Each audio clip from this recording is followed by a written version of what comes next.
I've been trespassed.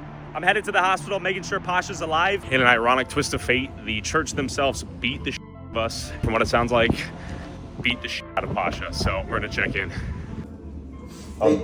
They tampered with video evidence. They deleted the first ID card. They could not touch the second one. How are you telling them what happened next? What did they do?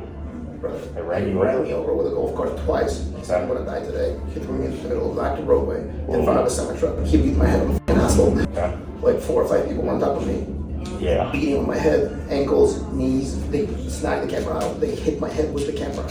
Shout out the son of Bishop Dan Willis, off-duty cop Chad Willis, for throwing me around like a ragdoll with his goon squad and giving me the George Floyd chokedown. And shout out this bald security schmuck for trying to murder Pasha with a golf cart. This video is by no means meant to be an attack on faith, but rather a demand for accountability to those who distort the word of the Bible, predate on the biblically illiterate, desperate, naive, and poor to make themselves wealthy. And in the words of Matthew 7:15, beware of the false prophets who come to you in sheep's clothing, but inwardly are ravenous wolves. What they do is scriptural macaroni. So they'll grab a verse here, and a verse here, and throw those all together and be like, see, if we make that soup, that's who I am. So for example, in Genesis 2, it says, we shall make them in the image of God. So the creation of us. Big issue that we have there is that they leave out likeness. Not exact replica, one for one. We're not like a clone or anything. Okay. We are like God. We have the image of God. It's so clear if you just read it for yourself, without somebody else twisting it, without somebody just cherry picking one little verse out of its context and holding it against you, and realize that, hey,